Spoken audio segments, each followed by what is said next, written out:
Hello, this is part 4 of, I think it's part 4 of the very basics.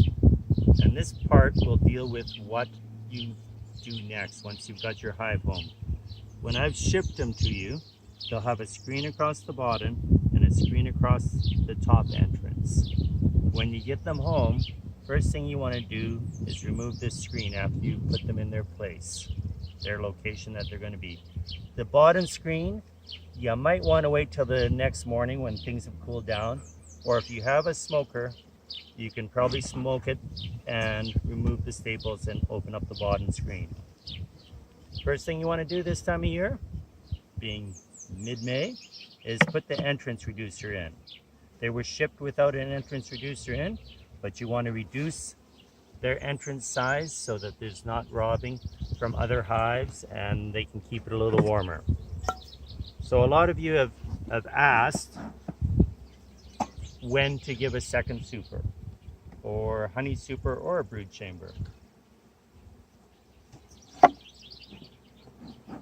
Most of the hives all the hives we shipped this spring have been ready almost probably 5 days after you get them. You could put a honey super or a second brood chamber on. This is the time of year you normally decide already how you're going to winter them.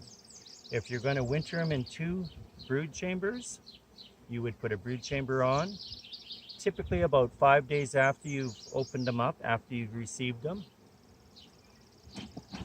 Most of it depends on what you see in the hive. This particular hive is not quite ready for it, but what you want to see, what you want is feed in the hive for the bees. Right now, you might be able to see all these dandelions. So there's a natural flow on. You also need space in that hive for the queen to lay. So normally what we do when you have a new hive and you're first inspecting it, you want to look at it to make sure that they have feed. This is lots of feed in this hive, lots of fresh nectar. The second thing you have to think about, do they have room? Will that queen have someplace to lay eggs to expand the brood nest? So you start going into the hive. One of the things when you open up a hive, and it'll take some time for your beginners, is look at them and listen to them. If you look carefully here, these guys are walking around nice and calmly. And there's not really that much noise. When I give them a little smoke, you'll hear it's starting to get a little buzzier. If you open it up and they're buzzy like that non-stop, that's the first sign that maybe something is wrong with the hive. Maybe they have no feed, or maybe no queen. So as somebody's starting off, you're going to look. Once again, there's lots of fresh nectar and some pollen in here. So you've made certain that it has feed. The next thing you're going to do is make certain that it actually has empty space for the queen to lay in. This one is all full of eggs. This is drone brood, which is normal for a strong hive at this time of year, mid-May. But all this is regular brood with little larvae in it. Honey on the outside edges so that they can access it easy. This one's mostly full of pollen. So, well, there's a little patch of eggs here. So there's no place really in this frame for the queen to lay on. You keep going through and you look at this one. Now it's hard to see with the camera. You have to kind of look into the bottom of the cells, but this one is cap brood here, open brood, and eggs here. Mostly pollen, cap brood. Once again, there's not really anywhere on this frame for the queen to lay more eggs. What you want to do is maximize her ability to lay eggs at this time of year in order to get a big population. I look again, cap brood around the outside edges, eggs and brood there in the center. Same thing here. Here's the queen up here. She's a dark one. she's looking, if you look at her, if you can see it with this picture, she's looking into the cells, trying to find a spot to lay eggs. So her head's down in the cells. The bees, you can see a couple of them kind of tending to her. They're all looking at her, and that one's doing a little grooming on her.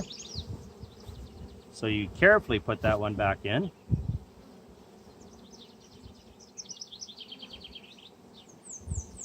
So you look again, next frame, once again, it's mostly full. It's a little honey here. Lots of pollen in this hive. It's all this carigana and some tree pollen. No empty space here again.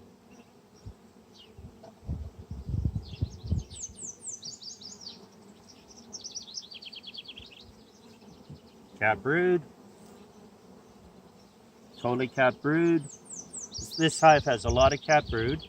Most of the bees are out right now. It's a nice day, and they have enough bees to. Yes, this has a lot of brood. This hive will do really well. Whoever's lucky enough to get this one. And then out on the outside edge, and this is where the honey normally is honey again. So we've gone through that whole hive, and there's absolutely no big open spaces for the queen to lay in. So this is a perfect candidate for more room. So either you put a honey super on it, and they'll transfer some of that honey, fresh nectar into the honey super. Even better, if you have the equipment, is to put a second brood chamber on it, which will be made up of some empty frames in the center and some honey and pollen on the edges. And that's this hive.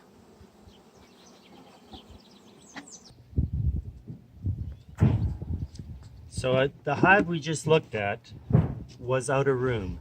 What I'll be doing on hives like that, if I'm not selling them, that one's supposed to go this morning, I'll be putting a brood chamber on them. A brood chamber has empty frames, lots of space for her to lay in. The outside edges have some honey.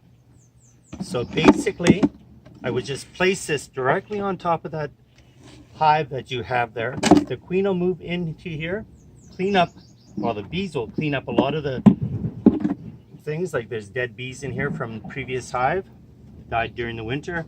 The bees will clean them up, polish up the cells, and the queen will start laying in them. Probably 3 weeks, she will have laid them and they'll start hatching out. At that time, you have to give them more room in order to put honey. In 3 weeks' time, there may be a honey flow on. When we have a honey flow, we put a queen excluder on, and we put a honey super on. The honey super has frames just like the others, except typically in our operation they're a lot whiter looking. There may be some that the queen's laid in, but for the most part, it's just wax. So they'll fill it up, and they'll move up into there. The bees will be carrying the honey. The queens will be confined. Queen will be confined down below because this screen is just a little too small openings for a slightly larger queen to fit.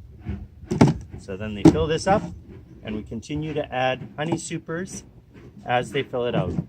When you're checking your honey super, if the outside edges are starting to fill up with honey, if the things start feeling heavy, you know it's time to give them more room yet. Anytime you stop giving them room, they start packing it away in their brood chamber, and they won't produce as much honey. If you're not running 2 brood chambers, let's say this is our hive full of bees, this time of year and they need room, you can put this queen excluder on and start right now with your honey super. They'll transfer some of the honey up into the honey super, and that'll make more room down below. And that's part 4, I think.